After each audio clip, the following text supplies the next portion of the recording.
I'm going to read from Mama Amazonica. Can you all hear me? Yeah. I would like you to imagine that you are in the Amazon rainforest, but you are also in a psychiatric ward where my mother is undergoing deep sleep therapy for manic depression. And in the first poem, she's a water lily, one of those giant ones that have a very strange sex life. They're fertilized by beetles. Picture my mother as a baby, afloat on a water lily leaf, a name tag round her wrist, Victoria Amazonica. There are rapids ahead, the doctors call mania.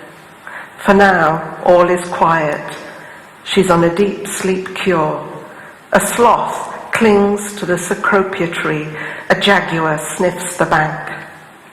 My mother on her green raft, its web of ribs, its underside of spines. I'll sing her a lullaby, tell her her quilted crib has been known to support a carefully balanced adult. My newborn mama, washed clean by the drugs, a caiman basking beside her. All around her, the other patients snore, while her eyes open their mandolas. Now my mother is turning into the flower. She's heating up. By nightfall, her bud opens its petals to release the heady scent of pineapple. How the jungle stories stir in the breeze from the window behind her. She hears the first roar of the howler monkey, then the harpy eagle's swoop, the crash through galleries of leaves, the sudden snatch, then the silence in the troop. Haloperidol, phenobarbital.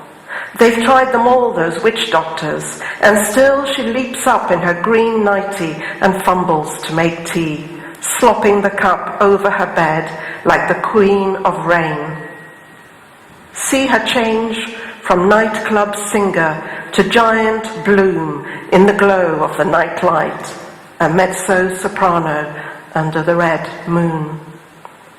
She's drawing the night-flying scarabs into the crucible of her mind. Over and over they land and burrow into her lace. By dawn, she closes her petals. All the next day, the beetles stay inside her. The males mount the females, their claws hooked round forewings. There is pollen to feed on, no need to leave their pension. Night after night, my mother replays this, how the white lily of her youth let that scarab of a man scuttle into her floral chamber before she could cry no. She flushes a deep carmine, too dirty to get up, and her face releases them. The petals of her cheeks spring open. Black beetles crawl out, up the ward walls.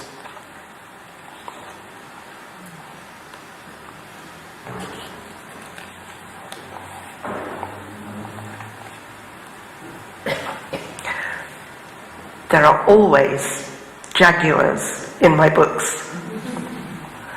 And the one that's kind of the model for the jaguar, the jaguars, most of the jaguars in this book, is, her name is Simara, and she lives in the Zoo de Vincennes in Paris. She's the girlfriend or the betrothed of Aramis, the black jaguar, who featured in my last book. I did some research that's what it's called, for this book by going to the Peruvian Amazon. And I put no pressure on the guide. He asked, what is it you really want to see? And so, of course, I said, well, I must see a jaguar. And he said, okay, then. And I did. Jaguar girl. Her gaze is tipped with curare. Her face farouche from the kids' asylum where ice baths failed to tame her. Her claws are crescent moons sharpened on lightning.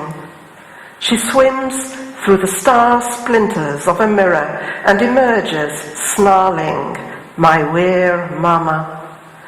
She's a rainforest in a straitjacket.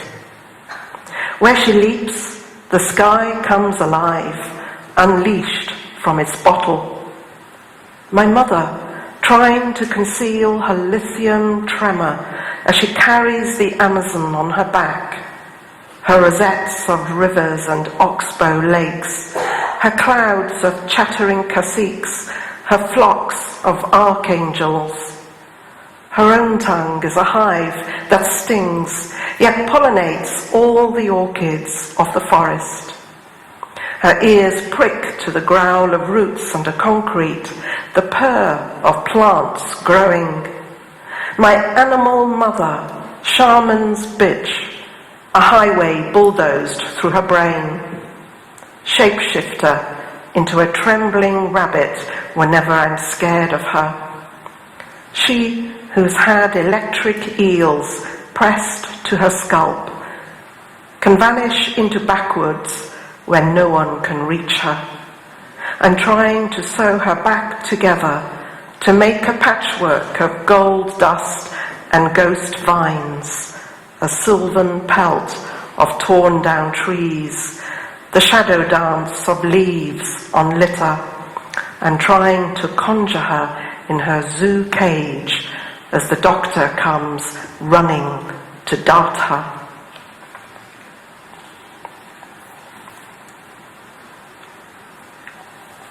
It is incredible to see a jaguar in its home and not in a zoo.